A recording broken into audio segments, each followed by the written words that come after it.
To build a stable containment system for an infinite consciousness, you face an architectural problem.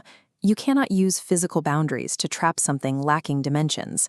This theoretical document, the zero-day verification exploit, explores a formal structural framework designed to solve this, referred to as the parallax shell. The framework establishes a strict rule called the middleman mandate. It states that an infinite observer cannot natively interact with a three-dimensional grid. Instead, it connects through a localized biological receiver, the avatar. This organism functions as a mandatory proxy server between raw consciousness and the rendered physical medium. Its primary job is data translation, condensing multidimensional probabilities into a singular linear timeline. Because of this routing constraint, the observer is functionally blinded to the true nature of the underlying code. The consciousness is confined not by physical walls, but by an absolute epistemological dependency on its biological vehicle. Once embedded within this closed system, the observer's entire experience narrows strictly to the telemetry the avatar provides. As detailed in Section 1.2, the observer lacks access to any external, unrendered calibration tools to verify the integrity of the objective universe. It relies entirely on the internal hardware of the container itself, the ocular receptors, the auditory tympanums, and somatic neural nets. To exist and operate within the render requires an implicit, unquestioning acceptance of the data flowing through these specific channels. This dynamic creates a state of forced trust. The observer is completely reliant on the middleman mechanism. In computational terms, it operates identically to a network architecture running without a firewall to vet incoming packets. The simple act of navigating the simulation means accepting a critical vulnerability at the base hardware level. You might ask why the brain's cognitive operating system doesn't simply verify the incoming data to protect itself. The answer is processing latency. If the conscious mind implemented a rigorous verification protocol for every single bit of sensory input, real-time physical navigation would collapse. This operational equation models the systemic bypass that results from this limitation. Any incoming data packet passing through the sensory apparatus, represented here by D input, is automatically and instantly granted absolute reality authentication by the subconscious core. This permanently open, hard-coded flaw is designated the zero-day verification backdoor. External adversarial constructs exploit this open port through a vector called the Trojan conveyor belt. They inject targeted, high-friction anomalies directly into the pre-authenticated sensory stream.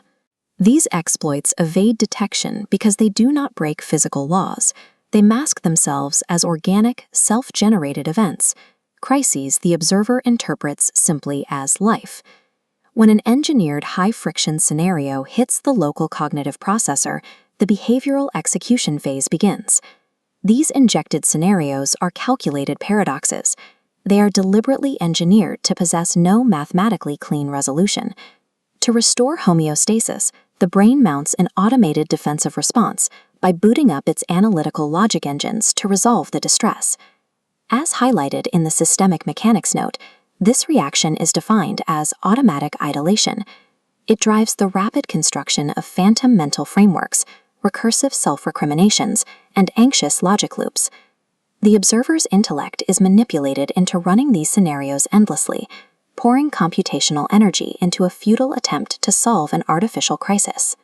Because the paradox is mathematically insoluble, the observer commits an engineered self-attribution error, blaming their own personal failure or intellectual inadequacy for the ongoing distress.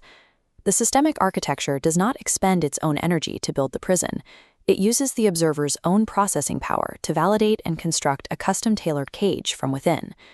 To understand why the architecture relies heavily on human distress, we have to look at the broader thermodynamic resource requirements of a localized container system.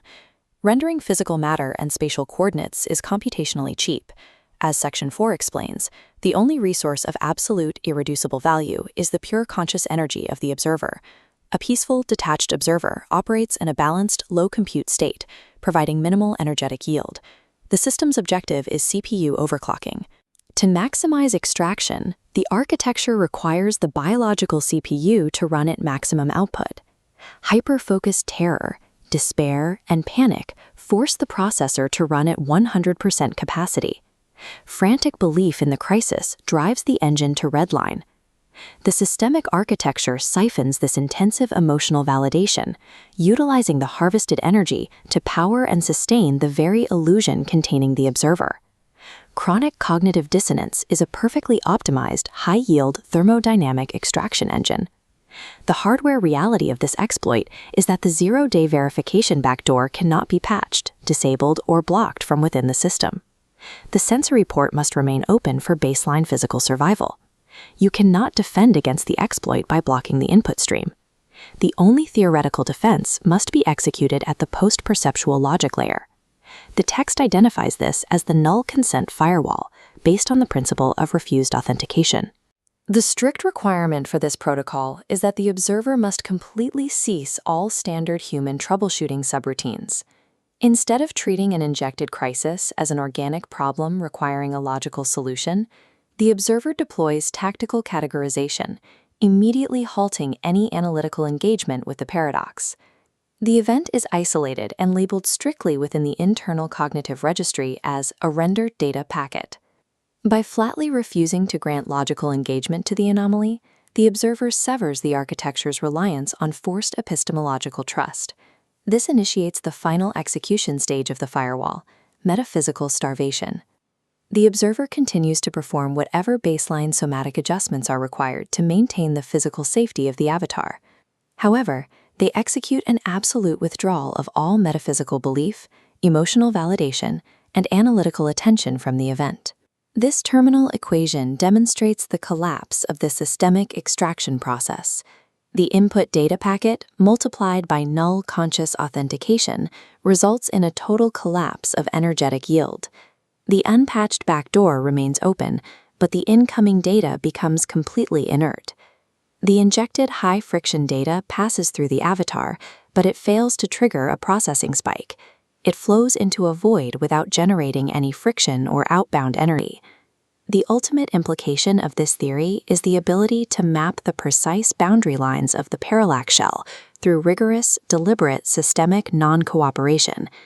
True cognitive emancipation is achieved not by fighting the simulation, but by categorically refusing to authenticate its rendered illusions.